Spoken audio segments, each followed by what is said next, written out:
ಹುಟ್ಟಿದರೆ ಕನ್ನಡ ನಾಡಲು ಹುಟ್ಟಬೇಕು, ಮೆಟ್ಟಿದರೆ ಕನ್ನಡ ಮಣ್ಣ ಮೆಟ್ಟಬೇಕು. ನಮಸ್ಕಾರ, ಎಲ್ರಿಗೂ ಸ್ವಾಗತ. ಹೊಸ ದೆವ್ವದ ಕಥೆಯೊಂದಿಗೆ ಎಲ್ಲರೂ ಚೆನ್ನಾಗಿದ್ದೀರಾ ಅಂತ ಅಂದ್ಕೊಂಡಿದ್ದೀನಿ.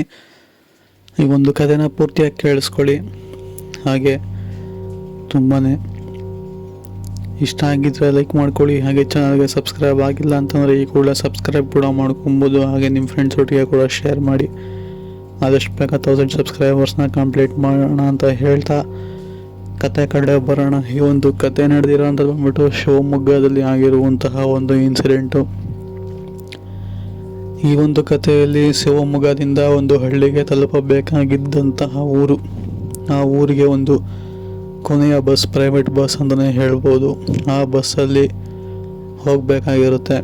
ಇದು ಮಂಜುಳಾ ಎಂಬ ಮಹಿಳೆಯೊಟ್ಟಿಗೆ ಆದಂತಹ ಘಟನೆ.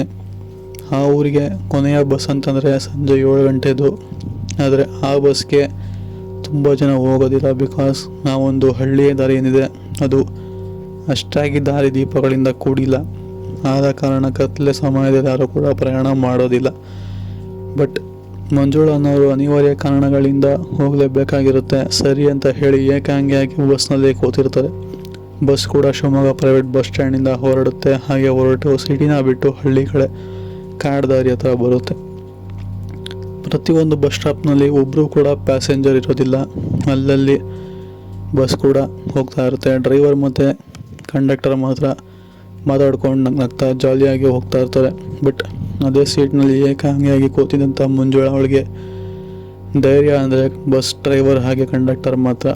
ಆದರೆ ಅವಳ ಹಿಂದಿನ ಸೀಟ್ನಲ್ಲಿ ಯಾವುದೋ ಒಂದು ವಯಸ್ಸಾಗಿರುವಂತಹ ಅಜ್ಜಿ, ಬಿಳಿ ಸೀರೆ, ಕಣ್ಣೆಲ್ಲ ಕೆಂಪು, ಕೂದಲ ಕೆದ್ರ ಥರ ಅವಳ ಹಿಂದಿನ ಸೀಟ್ನಲ್ಲಿ ಕಂಡು ಬರುತ್ತೆ. ಬಸ್ ತುಂಬ ಕಡೆ ನಿಲ್ಲಿಸ್ತು, ಆದರೆ ಯಾರೂ ಕೂಡ ಹತ್ತಿಲ್ಲ.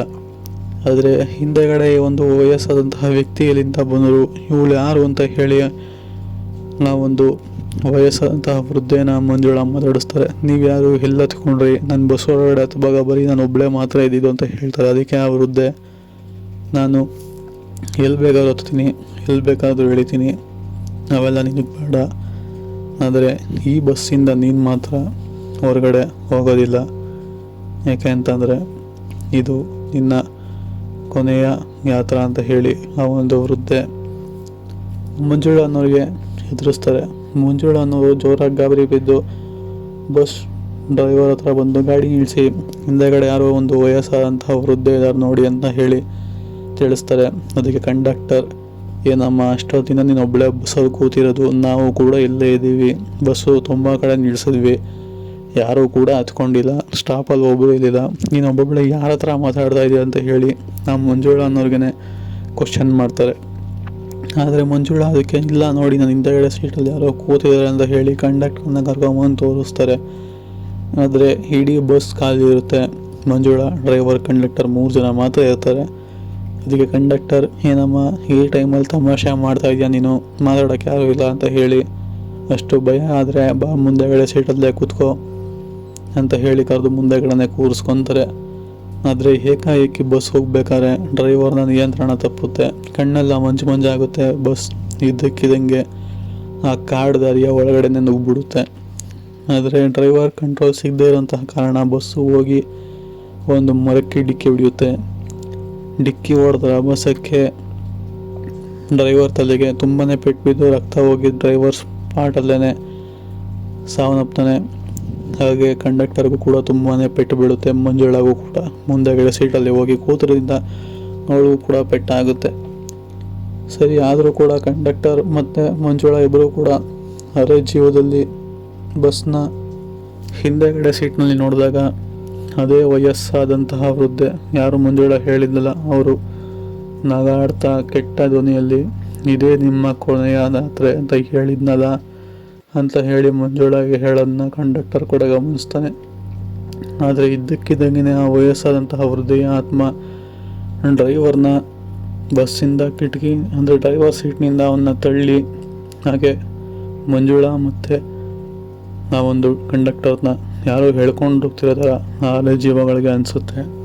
ಹೇಳ್ಕೊಂಡು ಹೋದಾದ್ಮೇಲೆ ಆ ಬಸ್ ಒಂದೇ ಅಲ್ಲಿರುತ್ತೆ. ಅದನ್ನ ಬಿಟ್ಟರೆ ಡ್ರೈವರ್ ಆಗಲಿ, ಮಂಜುಳಾ ಆಗಲಿ, ಕಂಡಕ್ಟರ್ ಆಗಲಿ ಯಾರೂ ಕೂಡ ಇರೋದಿಲ್ಲ.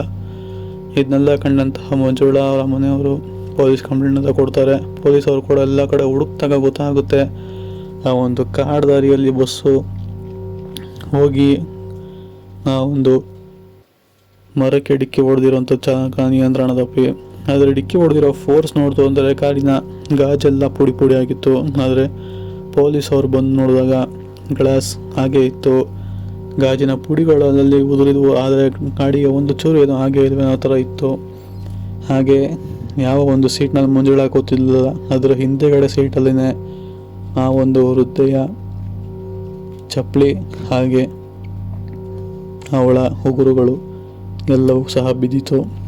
ಇದನ್ನೆಲ್ಲ ಗಮನಿಸಂಥ ಪೊಲೀಸ್ ಅವ್ರಿಗೆ ಈಗಲೂ ಕೂಡ ಒಂದು ಕೇಸ್ ಮಿಸ್ಟ್ರಿಯಾಗಿ ಉಳ್ಕೊಂಡಿದೆ ಅಂತ ಹೇಳ್ಬೋದು. ಈಗಲೂ ಕೂಡ ಮಂಜುಳಾ ಹಾಗೆ ಆ ಕಂಡಕ್ಟರ್ ಎಲ್ಲೋದ್ರು ಅಂತ ಯಾರಿಗೂ ಕೂಡ ಗೊತ್ತಿಲ್ಲ. ಕೊನೆಯ ಬಸ್ ಯಾವತ್ತು ಏರ್ಬೇಡಿ ಅಂತ ಹೇಳ್ತಾ ಈ ಒಂದು ಕಥೆನ ಇಲ್ಲೇ ಮುಗಿಸೋಣ.